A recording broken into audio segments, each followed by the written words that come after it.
All right, as we look off to the western sky, we see that flaming star out there, the sun setting. A few contrails, other than that, some high clouds, and the wind, the primary thing we'll have to contend with heading into the evening hours. It's 58 degrees. Wind is sustained at 17. It's from the west, and no gusts reported at the top of the hour out at Hector.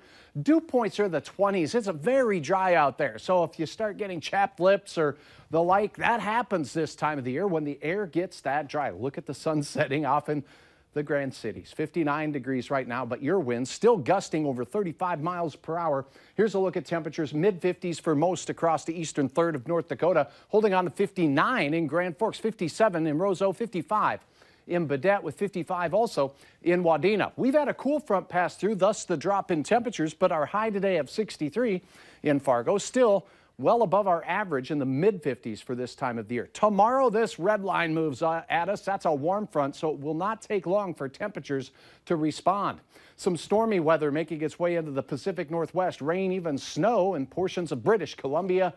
Here's a look at our forecast for tonight. The skies will remain clear. The colors represent temperatures, and our 60s will turn into greens. That's 50s. Most of the evening we'll spend in the 50s. Wind becomes less gusty after sunset, and then overnight it calms and switches direction considerably, becoming more southerly. Now, the colors here represent a cool start to the day in the upper 30s to around 40 degrees for most areas. A few in the far north and northeast could see some low 30s out there, so be advised of that. Light winds to start the day at the bus stop, but watch what happens as we go through the mid-morning hours. Whoop! Wind speeds come right back up, gusting over 20 miles per hour at times. Midday temperatures already, those banana belt colors coming in. That's warm 60s. And heading into the afternoon, we're going to press out the 50s out of the region entirely and invite some well over average temperatures for the afternoon. Winds will be from the south, and at times in the afternoon, gusts over 20, 25 miles per hour. But other than that, the temperatures will respond nicely to those southerly winds. So your planner for Fargo tomorrow morning, 38 degrees, wind from the south. It gets gusty late morning and into the early afternoon, over 25 miles per hour.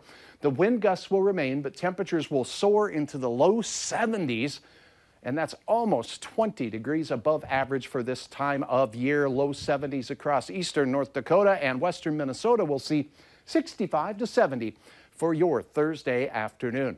Rod Bondi capturing an Argyle sunrise that is just worth staring at. This tree here has lost all of its leaves with the wind we've had over the last few days. Here's a look at your planning forecast, and wind will be the common factor throughout the entirety of the forecast period. Very gusty Friday, but temperatures 75 to 80 degrees. Then on Saturday for the Bison game, it looks like 65 with a few showers, and gusty northwest winds will cool us down into the low 60s as we head into Sunday. Next week, woo, that 49-degree day on Tuesday does not look too inviting to me. It's kind of a slap back to reality, but that happens on this transitional season. Cool today, back to balmy weather tomorrow. Balmy tomorrow. Yeah, thank you. You bet.